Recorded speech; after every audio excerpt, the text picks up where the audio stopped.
আসসালামু আলাইকুম। সবাইকে স্বাগত জানাচ্ছি গ্লোবাল ভিউজে। আপনাদের সঙ্গে আছি আমি তাসনিম হোসাইন। আজ জানাবো আন্তর্জাতিক গণমাধ্যমে আলোচিত সংবাদ বিশ্লেষণ।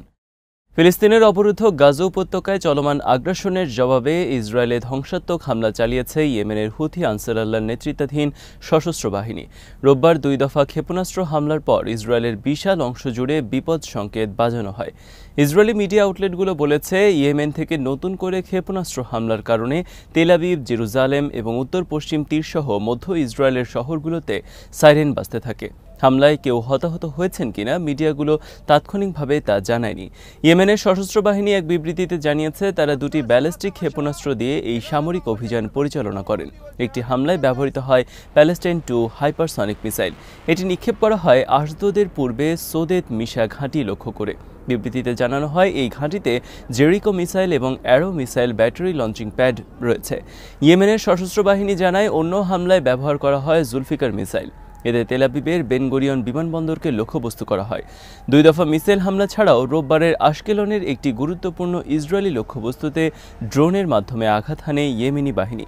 খবরে বলা হয়, হামলার পর বেন গুরিয়ন বিমানবন্দর বন্ধ করে দেওয়া হয়, বিমান চলাচল স্থগিত হয়ে যায়। ইয়েমেনের তরফে জানানো হয়, আল্লাহর রহমতে রোববারের অভিযানগুলোর লক্ষ্য সাফল্যের সঙ্গে অর্জিত হয়েছে। হামলার পর ইহুদি বসতি স্থাপনকারীদের মধ্যে আতঙ্ক ছড়িয়ে পড়ে, দিকবিদিক ছোটাছুটি শুরু হয়ে যায়। লাখ লাখ লোক আশ্রয় কেন্দ্রে যেতে বাধ্য হন। ইসরায়েলি সেনাবাহিনী 2টি ক্ষেপণাস্ত্র নিক্ষেপের কথা স্বীকার করে জানিয়েছে, এগুলো বাধা দেওয়ার চেষ্টা করা হয়েছে এবং ফলাফল পর্যালোচনা করা হচ্ছে।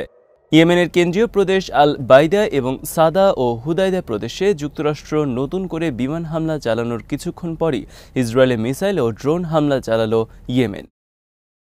এদিকে ইয়েমেনের আকাশসীমা থেকে আরও একটি মার্কিন MQ-9 ড্রোন ভূপাতিত করেছে সশস্ত্র বাহিনী। এর মাধ্যমে গাজায় ইসরায়েলি হামলা শুরুর পর এ পর্যন্ত 19টি MQ-9 রিপার ড্রোন ভূপাতিত করল ইয়েমেন, যার প্রতিটির মূল্য $3 বিলিয়ন বেশি। যার অর্থ, ইয়েমেনে শুধু ড্রোন ভূপাতিত হওয়ার ফলে যুক্তরাষ্ট্রের এরই মধ্যে $60 বিলিয়ন বেশি ক্ষতি হয়েছে। ইয়েমেনি বাহিনীর বিবৃতিতে বলা হয়, ইয়েমেন আগ্রাসন এবং ইয়েমেনি জনগণের বিরুদ্ধে ভয়াবহ গণহত্যার জবাবে তাদের UAV বাহিনী এই ড্রোন ভূপাতিত করে। এই হামলার পর ইয়েমেনি বাহিনী জানিয়েছে, গাজা উপত্যকায় ইসরায়েলি গণহত্যা এবং ইয়েমেনে মার্কিন আগ্রাসন বন্ধ না হওয়া পর্যন্ত ইসরায়েলি ও মার্কিন টার্গেটগুলোতে নিয়মিত হামলা অব্যাহত থাকবে। বিবৃতিতে আরও বলা হয়, ইসরায়েলি ও মার্কিনীদের বুঝতে হবে, ইয়েমেনের নেতারা দেশটির জনগণ ও সেনাবাহিনী নিপীড়িত ফিলিস্তিনি জনগণকে সমর্থন জানানো থেকে 1 ইঞ্চিও পিছপা হবেন না। পরিণতি যাই হোক না কেন, কোনো কিছুই ইয়েমেনিদের তাদের এই ধর্মীয়, নৈতিক ও মানবিক দায়িত্ব থেকে সরাতে পারবে না।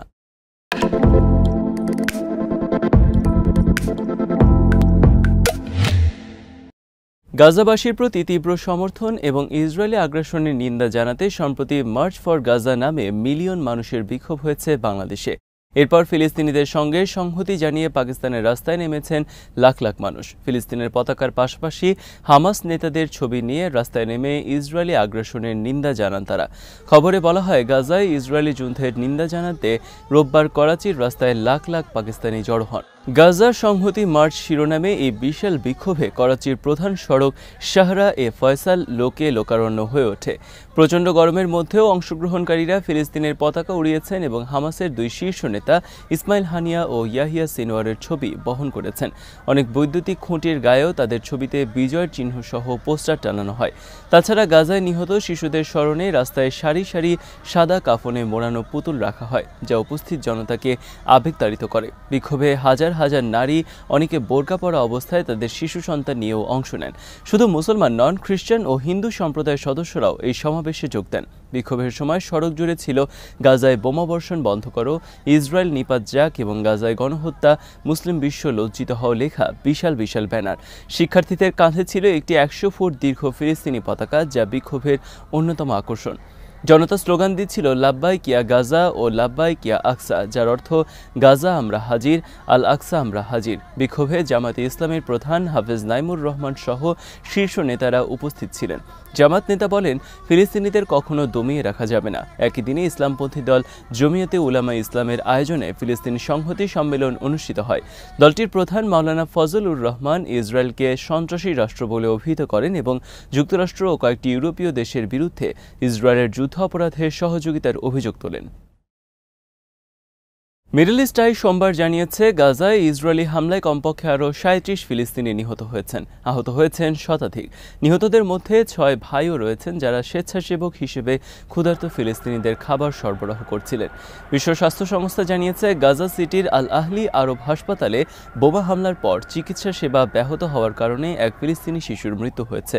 হাসপাতালে হামলার ঘটনায় বিশ্বব্যাপী নিন্দা ও সমালোচনার ঝড় উঠেছে। এদিকে সর্বশেষ এই প্রাণহানির পর গাজায় ২০২৩ সাল থেকে চলমান ইসরায়েলি আগ্রাসনে মৃতের সংখ্যা বেড়ে ৫০,৯৪৪ জনে পৌঁছেছে বলে গাজার স্বাস্থ্য মন্ত্রণালয় জানিয়েছে। মন্ত্রণালয়ের এক বিবৃতিতে বলা হয়েছে, গত ২৪ ঘন্টায় ইসরায়েলি হামলায় আহত আরও ১১১ জনকে গাজার বিভিন্ন হাসপাতালে নেওয়া হয়েছে। এর ফলে সংঘাতের শুরু থেকে আহতের সংখ্যা বেড়ে ১,১৬,১৫৬ জনে পৌঁছেছে। অনেক মানুষ এখনও ধ্বংসস্তূপের নিচে এবং রাস্তায় পড়ে থাকলেও উদ্ধারকারীরা তাদের কাছে পৌঁছতে পারছেন না। দীর্ঘ ১৫ মাস সামরিক অভিযানের পর আন্তর্জাতিক সম্প্রদায়ের চাপে গত ১৯ জানুয়ারি গাজায় যুদ্ধবিরতিতে সম্মত হয় ইসরায়েল। তবে মার্চের মাঝামাঝির দিকে এসে যুদ্ধবিরতি চুক্তি ভেঙে ফের গাজায় বিমান হামলা শুরু করে দখলদার বাহিনী।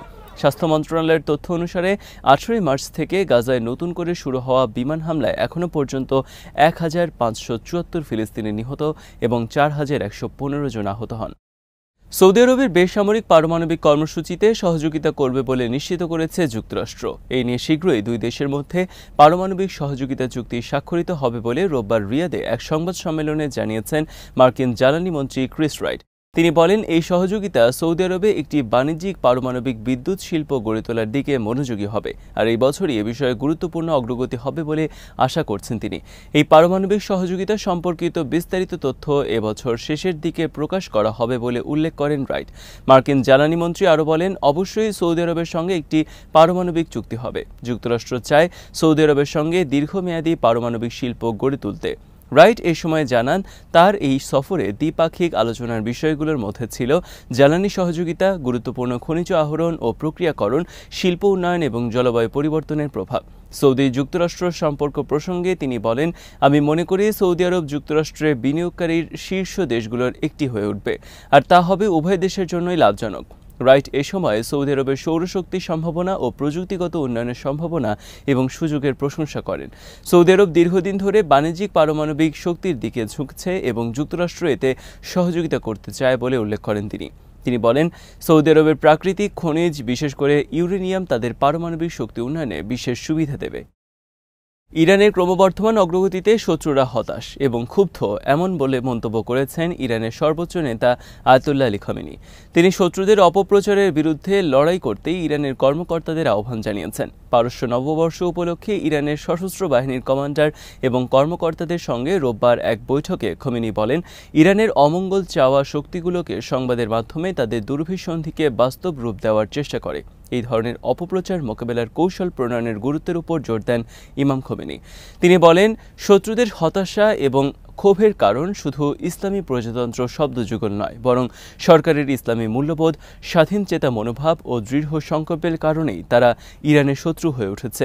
তিনি সশস্ত্র বাহিনীকে তাদের সর্বোচ্চ প্রস্তুতি বজায় রাখার এবং শত্রুদের মোকাবেলায় সফটওয়্যার ও হার্ডওয়্যার সম্পর্কিত সব ধরনের পদক্ষেপ গ্রহণের আহ্বান জানান। আজ এখানে শেষ করছি। সবাই ভালো থাকুন, সুস্থ থাকুন আর দেখতে থাকুন বিডি ভিউজ। চ্যানেলটি ভালো লাগলে সাবস্ক্রাইব করুন, সংযুক্ত থাকুন আমাদের ফেসবুক পেজে। আল্লাহ হাফেজ।